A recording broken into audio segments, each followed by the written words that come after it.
Courage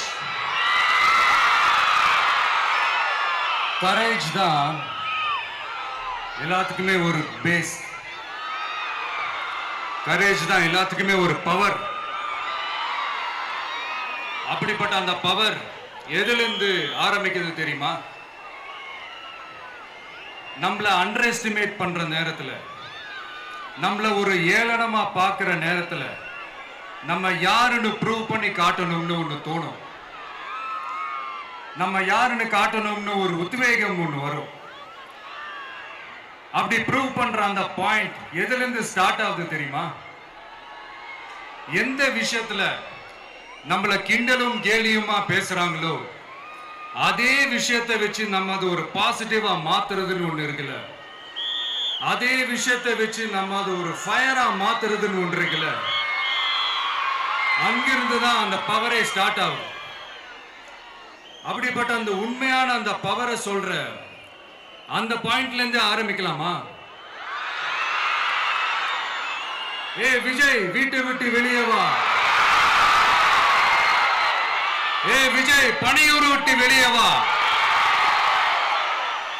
அப்படின்னு சொல்றவங்களுக்கு என் வீடு எதுன்னு தெரியுமா? முதல்ல என் வீடு எங்க இருக்குனாவது தெரியுமா? என சீண்டி பார்க்கறதா நினைச்சு கிண்டலும் கேலியுமா பேசுறவங்களுக்கு நான் சொல்றேன், இந்த தமிழ்நாடு தமிழ்நாடுன்னு சொல்றாங்களே, அது மத்தவங்களுக்கு வேணா ஸ்டேட்டா இருக்கலாம். ஆனா என்ன பொறுத்த வரைக்கும் என் தாய் நாடான தமிழ்நாடு தான் என் வீடு.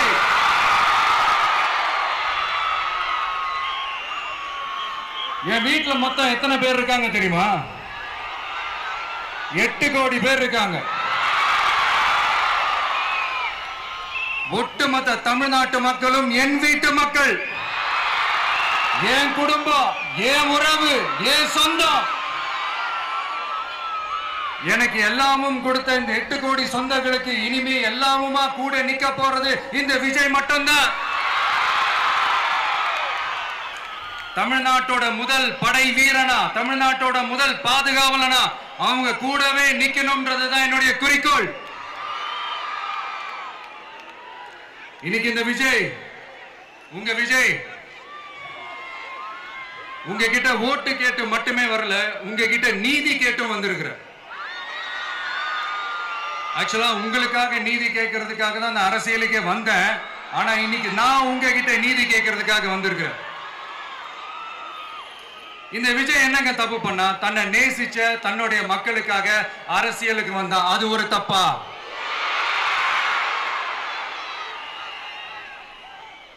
எல்லாத்தையும் ஒதுக்கி தள்ளிட்டு மக்களுக்காக மட்டுமே வந்த அது ஒரு தப்பா? இந்த மத்த கட்சிகளுக்கெல்லாம் மாநாடு நடத்துறதுக்கோ பொதுக்கூட்டம் நடத்துறதுக்கோ இல்ல ஹால் ஃபங்க்ஷன்ஸ் நடத்துறதுக்கோ பர்மிஷன் கொடுப்பாங்க, இடம் கொடுப்பாங்க. ஆனா நமக்கு மட்டும் இடம் கொடுக்க மாட்டாங்க, கொடுக்கவும் விட மாட்டாங்க. இது என்னங்க நியாயம்? நான் போய் மக்களை சந்திக்கிறதுக்கோ இல்ல மக்கள் வந்து என்ன சந்திக்கிறதுக்கோ ஒரு உரிய இடமோ இல்ல உரிய பாதுகாப்போ மத்த கட்சிகளுக்கு எல்லாம் கொடுப்பாங்க. ஆனா எனக்கு கொடுக்க மாட்டாங்க, கொடுக்கவும் விட மாட்டாங்க. இது என்னங்க நியாயம்? இந்த SOPs சொல்லுவாங்க, அதனுடைய ஃபுல் ஃபார்ம் வந்து ஸ்டாண்டர்ட் ஆபரேட்டிங் ப்ரொசீஜர். ஆனா எனக்கு மட்டும் அது ஸ்டாலின் சார் ஆபரேட்டிங் ப்ரொசீஜர்.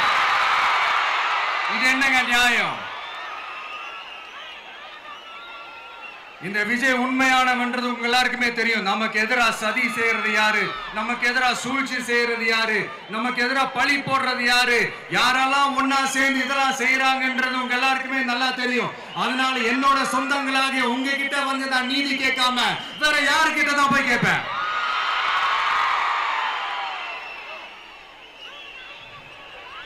செல்ஃபே எடுக்காத ஒரு கூட்டணி கணக்கு, செல்ஃபே எடுக்காத ஒரு அறத பழைய அரித்மெட்டிக் கணக்கு, இதெல்லாம் வேலைக்கே ஆகாது. ஆணித்தரமா அடிச்சு சொல்றேன். அப்புறம் இந்த காசு கொடுத்து ஓட்டு வாங்கிடலாம்னு கனவு காண்றாங்கல்ல, அதுவும் இந்த விஜய் வந்ததுக்கு அப்புறம் நடக்கவே நடக்காது.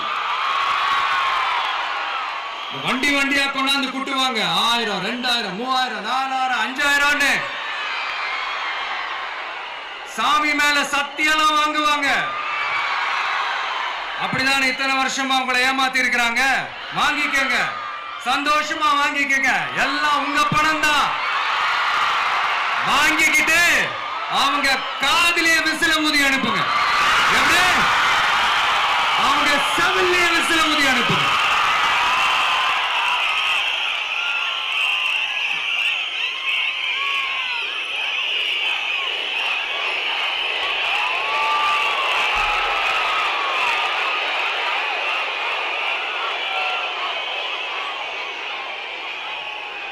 அடுத்து நம்மளுடைய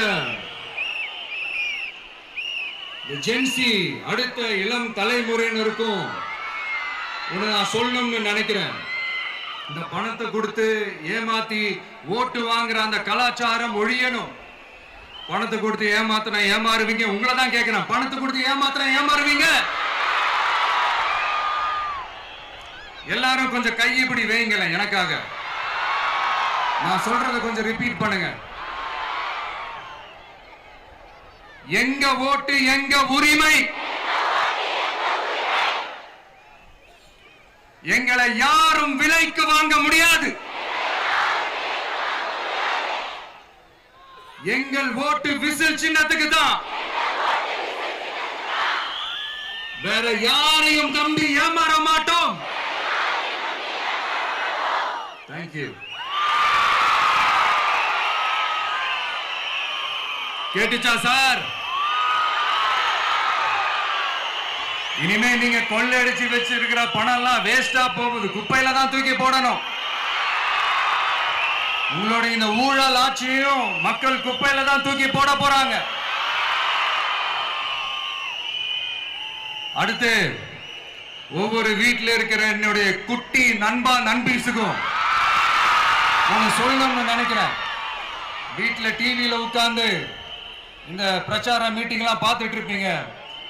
உங்களையும் உங்களுடைய ஃபியூச்சரையும் மைண்ட்ல வச்சுக்கிட்டு தான் நாம அரசியலுக்கே வந்திருக்கிறோம். அதனால எனக்காக நீங்க ஒண்ணு செய்யணும். தொடர்ந்து செஞ்சுக்கிட்டு தான் இருக்கிறீங்க. நான் நிறைய கியூட்டான வீடியோஸ்லாம் நான் பார்க்கிறேன். லைக் உங்க அம்மா அப்பா கிட்ட மைக்க நீட்டி யாருக்கு ஓட்டு போடுவீங்கன்னு கேட்டா பின்னாடி இருந்த அந்த பையன், அம்மா விஜய்னு சொல்லுவா, அப்பா விஜய்னு சொல்லுப்பா அப்படின்னு நிறைய அந்த கியூட்டான வீடியோஸ்லாம் பார்க்கிறேன். அதை தொடர்ந்து தயவு செஞ்சு அதை தொடர்ந்து கண்டினியூ பண்ணுங்க. உங்க வீட்டில் இருக்கிற உங்களுடைய அப்பா அம்மா தாத்தா பாட்டி பெரியப்பா பெரியப்பா சித்தி சித்தப்பா அத்தை மாமா ஓட்டு போடுற வயசுல இருக்கிற அண்ணன் அக்கா எல்லாரையும் விசில் சின்னத்துக்கு ஓட்டு போட சொல்லுங்க. விசில் சின்னத்துக்கு ஓட்டு போட வைங்க.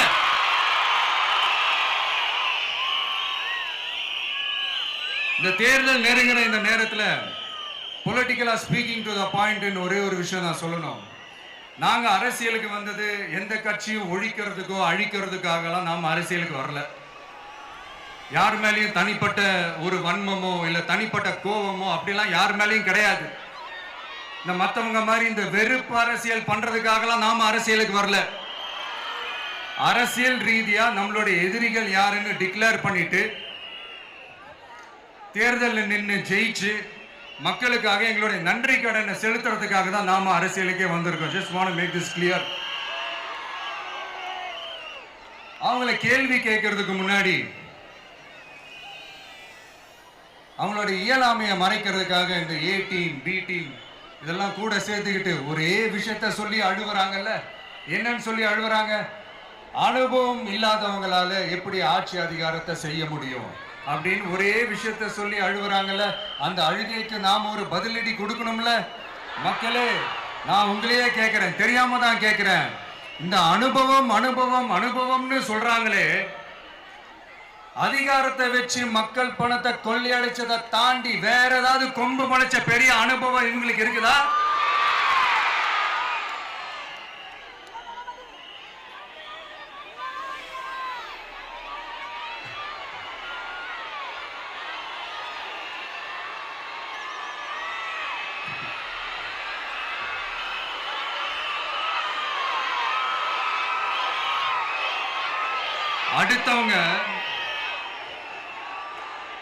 அடுத்தவங்க ஆரம்பிச்ச அரசியல் கட்சியில, அடுத்தவங்களுடைய அட்ரஸ்ல அரசியல்வாதிகளா இருந்துட்டு இருக்கிற இவங்க எல்லாருக்கும் ஒரு சவால்.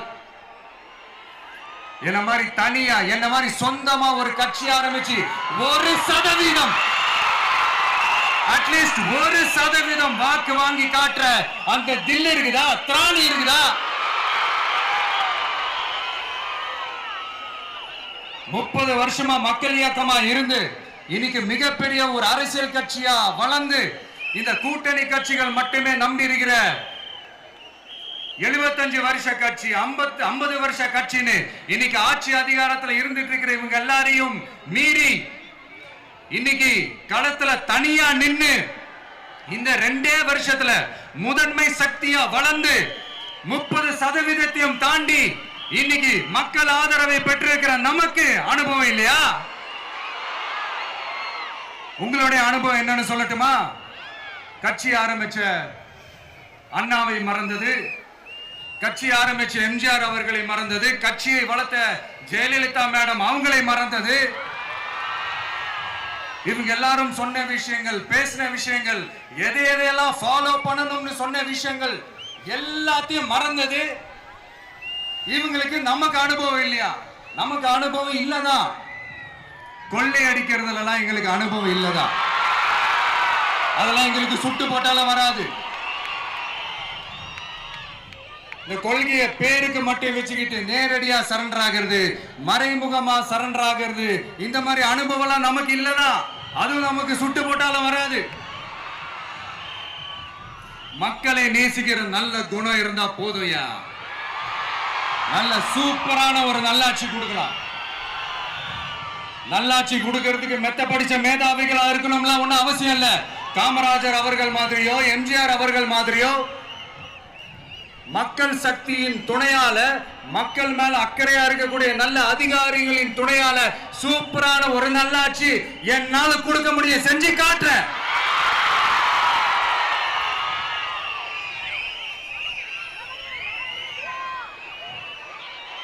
நாலரை வருஷம் ஆச்சு, 4.25 வருஷத்துக்கு மேல ஆகுது. இப்போ ஒவ்வொரு வீட்டு கதவையா தட்டி உங்கள் கனவுகளை சொல்லுங்கள்,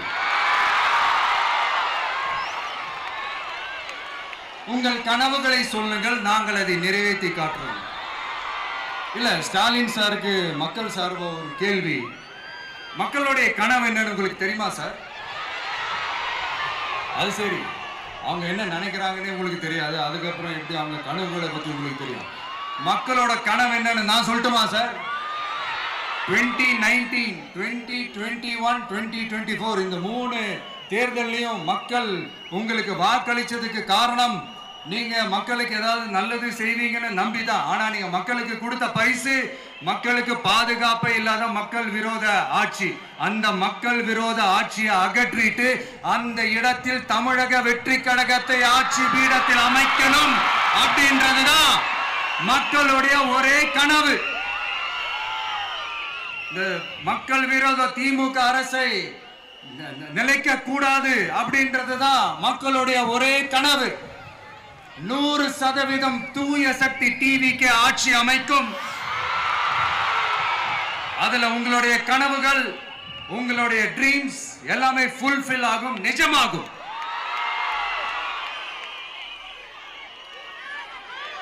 தமிழ்நாடு எப்பவுமே டெல்லிக்கு அவுட் ஆஃப் கண்ட்ரோல் அப்படின்ட்டு ஸ்டாலின் சார் அடிக்கடி சொல்லுவாங்க. ஸ்டாலின் சார் எது எதுலாம் அவுட் ஆஃப் கண்ட்ரோல் இப்ப நான் கொஞ்சம் சொல்லட்டுமா? முதல்ல சட்டம் ஒழுங்கெல்லாம் அவுட் ஆஃப் கண்ட்ரோல், பெண்கள் பாதுகாப்புல அவுட் ஆஃப் கண்ட்ரோல், இளைஞர்கள் வேலை வாய்ப்புல அவுட் ஆஃப் கண்ட்ரோல், மொத்தத்தில் அவரோட ஆட்சியே ஒரு அவுட் ஆஃப் கண்ட்ரோல். இந்த வருஷம் பிகினிங்ல சட்டசபையில பேசும்போது சொல்றாங்க, மக்கள் எல்லாரும் ரொம்ப மகிழ்ச்சியா இருக்கிறாங்க, அதனால நானும் ரொம்ப மகிழ்ச்சியா இருக்கிறேன் அப்படின்னு. மக்கள் சந்தோஷமா இருக்கிறத பார்க்கறது கூட ஒரு சந்தோஷம் தான் சார், அது யாரும் இல்லைன்னு சொல்லல. அப்படி உண்மையிலேயே மக்கள் உண்மையிலேயே சந்தோஷமா இருக்கிறாங்க அப்படின்னா ஏன் சார் விவசாயிகள் போராட்டம் நடக்குது? ஏன் சார் மீனவர்கள் போராட்டம் நடக்குது? ஏன் தொழிலாளர்கள் போராட்டம் நடக்குது? தூய்மை பணியாளர்கள் போராட்டம் ஏன் நடக்குது? அங்கன்வாடி ஊழியர்கள் போராட்டம், செவிலியர்கள் போராட்டம், மருத்துவர்கள் போராட்டம், மாற்றுத்திறனாளிகள் போராட்டம், அரசு ஊழியர்கள் போராட்டம், ஆசிரியர்கள் போராட்டம், இடைநிலை ஆசிரியர்கள் போராட்டம், பகுதி நேர ஆசிரியர்கள் போராட்டம்.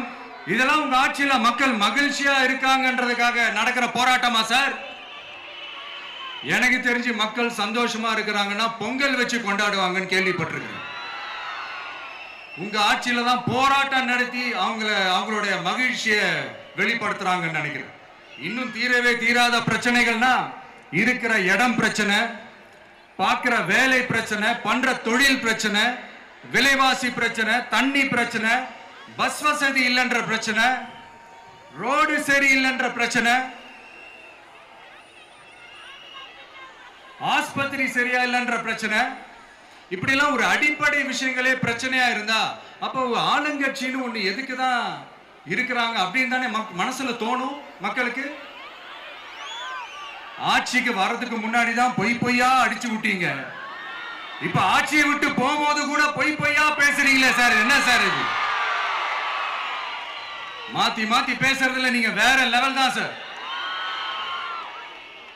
ஆட்சிக்கு வந்த அடுத்த வருஷமே 2022ல 70% வாக்குறுதிகளை நிறைவேற்றிட்டோம்னு சொன்னாங்க. அப்புறம் போன வருஷம் 90% வாக்குறுதிகளை நிறைவேற்றிட்டோம்னு சொன்னாங்க. அப்புறம் இந்த வருஷம் 505 வாக்குறுதிகளை 404 வாக்குறுதிகளை நிறைவேற்றிட்டோம்.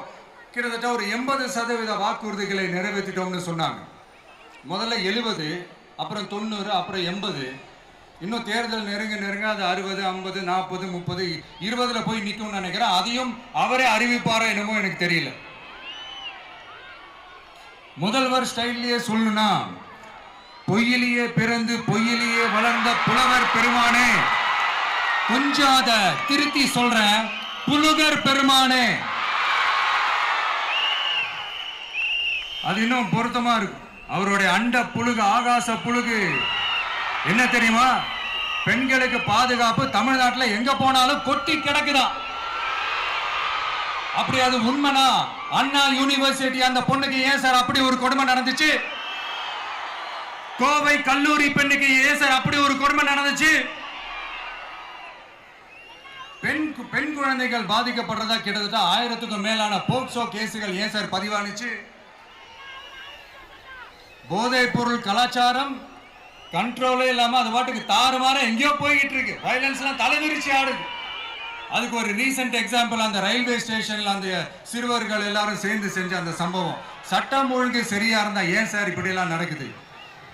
சட்டம் ஒழுங்கு சரியா இருக்கணும்னா முதல்ல தமிழ்நாட்டுக்கு ஒரு டிஜிபி வேணும் சார். எங்க சார் போனார் அவரு? எங்க அவரு? சும்மா இந்த ஆக்டிங் ஆபீசரை வச்சுக்கிட்டு அரசாங்கத்தை நடத்துனீங்கன்னா இப்படிதான் சட்டம் ஒழுங்கு சந்தி சிரிக்கும். முதல்ல தமிழ்நாட்டுக்கு ஒரு டிஜிபியை போடுங்க சார்.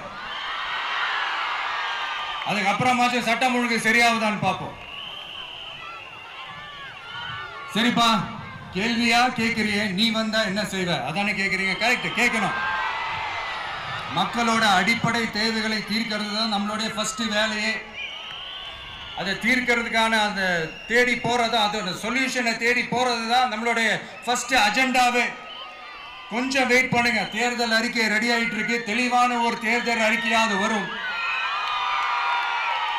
என்ன நம்புற உங்களை நான் டிசப்பாயிண்ட் பண்ணவே மாட்டேன்.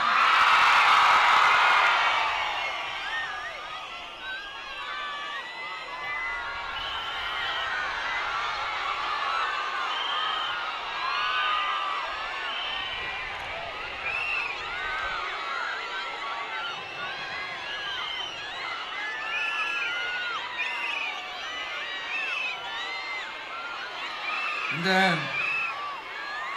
சும்மா ஆட்சிக்கு வரணும்ன்றதுக்காக இந்த நடைமுறைக்கு சாத்தியமே இல்லாத இந்த மாதிரி விஷயங்கள் எல்லாம், வாக்குறுதிகளை நான் என்னைக்குமே கொடுக்கவே மாட்டேன்.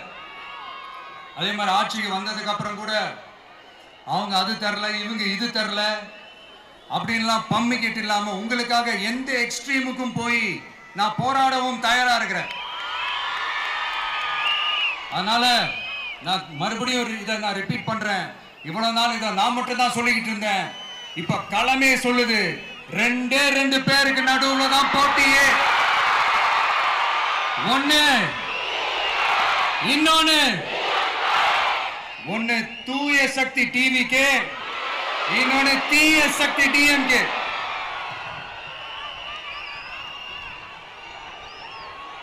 இப்ப நம்ம இந்த எலெக்ஷன் விஷயத்துக்கு வருவோம். விஜய் என்னப்பா இவரை மட்டும் தான் எதிர்க்கிறாரு, இவங்களை எதிர்க்க மாட்டேன்றாரு, அவங்கள பத்தி எதுவுமே சொல்ல மாட்டேங்கிறாரு. இல்ல நான் கேட்கிறேன், இது யாருக்கான எலெக்ஷன்? தமிழ்நாடு சட்டசபைக்கான ஒரு தேர்தல். இப்ப இங்க யார் ஆட்சியில் இருக்கிறா? யாரு பொய்யா வாக்குறுதிகளை கொடுத்து மக்களை ஏமாத்துறது? யாரு மக்கள் விரோத ஆட்சியை நடத்துறது? அப்ப இங்க யாரை அகற்றணும்? இந்த மக்கள் விரோத திமுக அரசை அகற்றணும்னா நம்ம யாரை எதிர்க்கணும்? எதுக்கு தேவையில்லாம பல முறை மக்கள் ஆல்ரெடி டிலீட் பண்ணவங்களை எதுக்கு நம்மளுடைய கான்சென்ட்ரேஷன், நம்மளுடைய டார்கெட் திமுகன்றப்போ டார்க்னஸ் குள்ள எதுக்கு கல்லெறியணும்? இங்க மக்களை விரும்புற விஜய் வேணுமா, இல்ல மக்கள் விரோத ஆட்சி நடத்துற ஸ்டாலின் சார் வேணுமா? அவ்வளவுதான் இந்த தேர்தலே. இதுக்கு நடுவுல வேற யாருமே கிடையாது. புரியுதுங்களா உங்களுக்கு?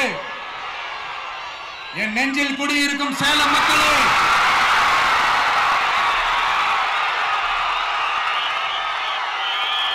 One last simple question, Vijay நம்புறீங்களா ஸ்டாலின் சாரை நம்புறீங்களா?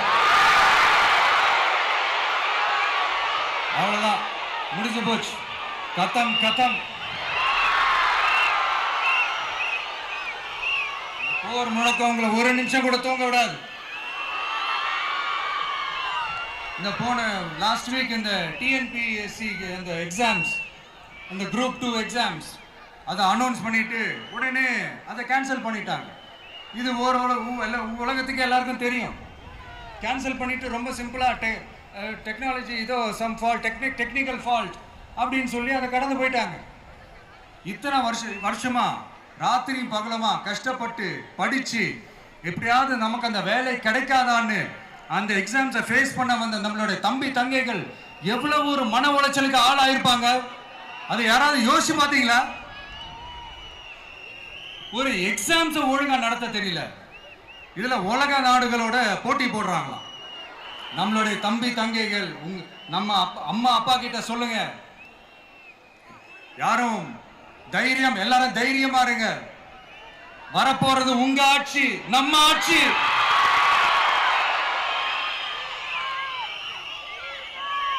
அதனால இந்த மாதிரிலாம் எதுவும் நடக்காம சமூக நீதிக்கான ஒரு நல்ல ஆட்சியை அமைப்போம். இளைஞர்களின் வேலை வாய்ப்புகளை மனசுல வச்சுக்கிட்டு டிரான்ஸ்பரண்டா அதுக்கான ஒரு தீர்வை காணுவோம்.